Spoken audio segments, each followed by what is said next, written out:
Live from the chicken wing capital of the world, Buffalo, New York.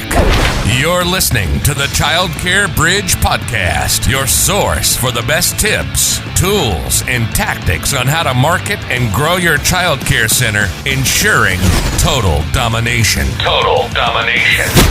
This is the Child Care Bridge, and this is your host, Michael Tasner.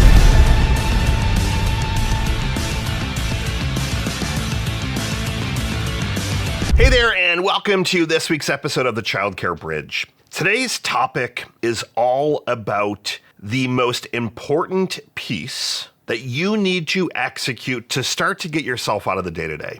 I have meetings with child care center owners of multi-center locations all day, every day. And I like to ask them, what is their number one challenge that they're currently facing? Now, you would be surprised to hear that it's not all the time things like marketing and cash flow and hiring. More often than not, it's, Michael, I need another 5-10 hours in my day. I feel like I'm at max. I'm moving from one thing to the next thing to the next thing, and I'm all over the place. And if only I had 5 hours, 3, 2, whatever that number is, we could start to grow. And one of the things that I have realized in the last 10 years of being in this industry and the last 20 plus years of being in business, there's one thing that makes all the difference in the world. And I can relate because up until, let's call it 7 years ago, I wasn't doing this one thing. And that is having a regular cadence of quarterly and annual meetings. Now, before you say, Michael, what? We already do that. Hear me out on the rhythm that these meetings need to essentially encompass, but why that then starts to free you up. So it's very easy for me to say things like, well, you need to do better and more effective marketing. Marketing creates the cash flow, the leads that turn into tours and enrollments and sales, and then you can hire more people to take things off your plate, which is largely true. However, when I look back at my first business, I sat at a computer, sat on the phone 8, 9, 10, 12, 14 hours a day, every day. And I might come out of my office to grab some food, use the bathroom, grab some coffee, back into my office, close the door, back on the phone, back on the phone. And we communicated largely through email. So I'd, hey, do this, do that, check that. And it ran, but it ran itself to the point where I ended up selling that company, which sounds much fancier than it is, because I got so burned out. Because nobody was able to replace what I was doing. Nobody knew the direction that I wanted to row other than grow. So what we started looking at doing was we looked at different operating methodologies and frameworks. And what we ended up doing over the last 2 years was taking a lot of different operating frameworks and making what worked best for us. So every business, every center has different circumstances and different things that work best for you. For example, some centers are very corporate and everyone is like accustomed to like executive level meetings and the 10-hour let's sit in a room and just crank through these 50 things. Some centers are a little bit more casual where they're going to get some things done, but maybe they need to do it over the course of a few days. So there's a lot of different ways to kind of adapt the frameworks. But when you start to look at it and you start to write things down that piss you off. So what are some things that pissed you off today, this week, last week? This didn't happen, that didn't move, didn't have time for this. You're going to start to notice a couple of trends. And I want you to then dig a layer deeper and say, well, does that person, so if it's about somebody in particular, I'm pissed off that the director didn't follow through on X. So it came back on my plate, I'm dealing with it, I was supposed to be doing this other thing, and now like it's all over the place. What I want you to look at is any of those situations that have to deal with people, and it's most likely going to be at least half or more of your list. I want you to ask yourself a couple of questions. Question number 1, did the person have all of the tools and resources and knowledge, with knowledge being the biggest piece, to execute that task, project, whatever it was? Yes or no?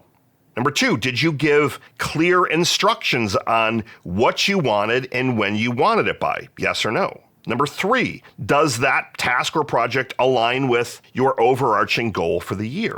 Yes or no? What you're going to find, and I'll fast forward to the answers for you without you even having to do this exercise is that your team might have some alignment or some thoughts on where you want this business to go this year. But until you get everyone in the room, and when I say everyone, I'm referring to a leadership team. So the people that can make decisions, they can influence change within your organization. Until you get all of them in the room and ensure that you are all rowing in that same direction, you're going to have chaos in all the different aspects, and things are going to start to come back on your plate.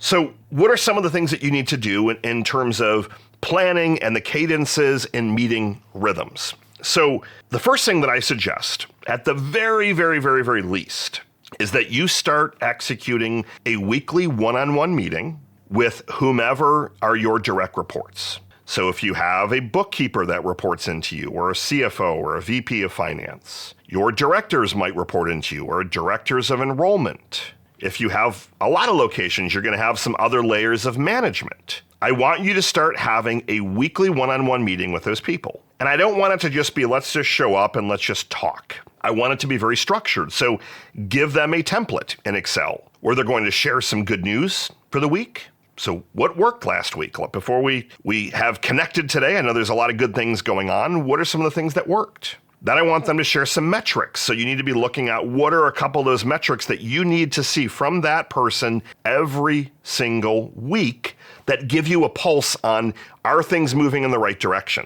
So if it's your enrollment coordinator, your enrollment directors, how many leads, how many tours, you can look at that number, or those numbers rather, every single week with them. And you're on the call. So great, I want you to report on these metrics starting before our meeting, have it filled out, and then every meeting thereafter. And then on the final tab, so tab number 3, you're going to talk about what I call kind of IDS, identify, discuss, solve, or issue list. So what are some of the potential roadblocks that you're running into? And they can be any topic. So what I don't want them to do is just to fill out only business things. If there's anything that they need to discuss with you, it goes on the list. That doesn't mean that every single week you need to get through every of them. And when you start doing this, there might be 50 things on there that they want to talk to you about. Can we improve this? Can I change my hours? Can we hire this person? What do you think of this parent? This situation? It could be a long list. But as you start to get in the meeting cadence and the meeting rhythm, the list starts to get smaller and smaller, and you really get into a rhythm. But anything that you want to talk about goes on there, and anything they want to talk about goes on there. And you start these meetings, let's call them 30 to 45 minutes a week. Ours are typically 50 minutes. Some of my team members I meet with for 30, and you just start checking things off. And you just start hitting singles, kind of getting you into that rhythm of having these one-on-one meetings. If you have not been doing those meetings formally, just executing that one thing will start to free up your time, because rather than getting hundreds and hundreds of, I have a quick question all day, every day, they're going to start to train themselves that unless it's urgent, they can put it on the one-on-one time that's structured with you every Thursday at 1 o'clock, for example. They're going to get on that call, they're going to go back and forth, and they're going to hash things out, and they're going to get their questions answered. But what it also does for you is it eliminates the anxiety that you might have on your side of all those quick questions or things that you want to check in on. So rather than you having to check in on a regular basis, hey, did you get that done? You add it to your one-on-one sheet, it goes on there, and unless it's urgent from your side, you tackle it on your one-on-one meeting. That one meeting alone, I promise you, will start to free up 5 to 10 hours a week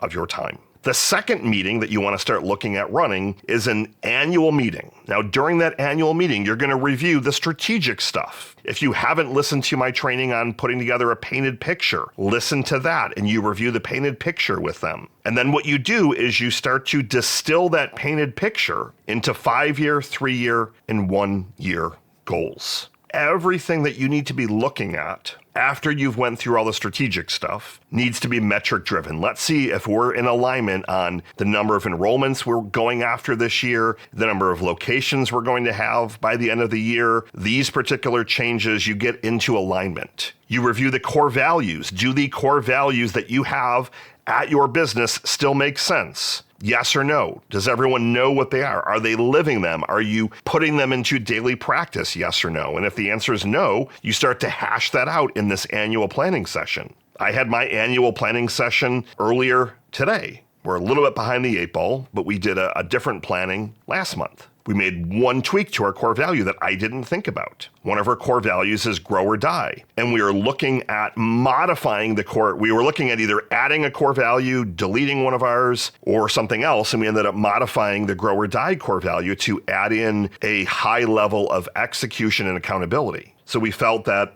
one of the things that we need to be better at and to push as an organization is a higher level of execution and extreme accountability. So we hashed that through, and then we moved on. And we looked at what is the plan for this year. And that, to me, is among the most important piece. You look at the plan with your team. Are you all in alignment? Yes or no? Does this make sense? Yes or no? What questions do you have? Can you see this happening? Well, no, I can't. How are we going to do X, Y, Z? And you can start to talk those things through. And then your annual plan then gets boiled down into quarters. And that's the final set of kind of core meetings that you should start with. That quarterly meeting then reflects on how did things go in the quarter? How are you tracking on those goals that you had for the year? You're 1/4 the way through the year. How are you looking? Have you been hitting your targets? Yes or no? Are you still aligned on these things? Can we still hit this number? Do we need to modify it? So then every quarter you're having that meeting cadence. So if you start with those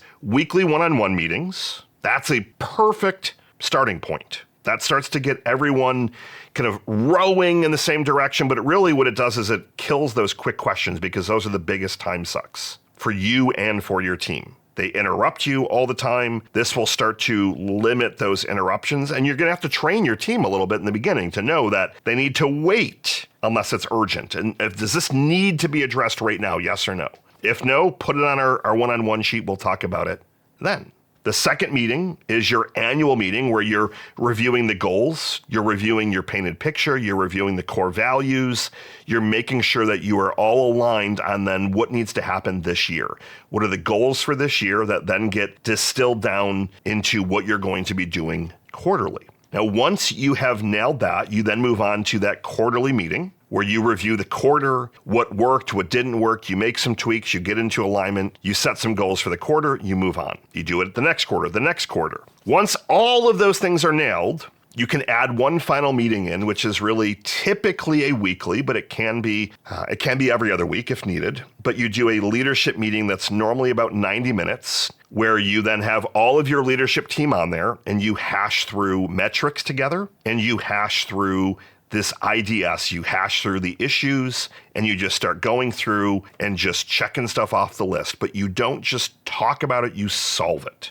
You look at it, you break it down, what is the actual root issue, and you aim to solve it while you all are on the call together. When you layer in that weekly leadership meeting, in addition to your weekly one-on-ones, in addition to a quarterly meeting and a kickoff meeting for the year, your meeting cadence is on fire. Like you are all rowing in the same direction. You're highly aligned, but most importantly, you're all looking at the metrics, the data together. So you don't have any surprises. You get to the end of the year. Well, we missed our number. What happened? If you get to the end of the year and you're asking yourself what happened, you didn't have any meetings during the year because those things would have been addressed on your one-on-ones, your quarterly meetings, and or your weekly meetings. So you don't let things boil up. So rather than saying, I've got no free time, I want you to take a step back, look at all the meetings that you should be having. So who are your direct reports? Look at putting together a simple framework, and I can link a template in here that you can use for your annual meeting, your quarterly meetings, and then those weekly meetings. And I know that sounds like a lot, but it doesn't have to be an hour meeting with maybe you start with 30 minutes and you have a couple of direct reports. Your leadership team should have some direct reports and they should be doing the same meetings. And then as you all get together on that weekly meeting, that's when the momentum really starts to move. So not only are you rowing and growing in the same direction, you are freeing up more and more of your time all day, every day. Take this strategy, execute it, pick one of the things. Pick having the weekly leadership meeting or pick having a couple of one-on-ones with your direct reports. Start one of these and you'll start to see the fruits of that labor. Thank you as always for tuning in. Check us out next week. Have a great rest of your day. Good morning, good afternoon, and good night. See ya.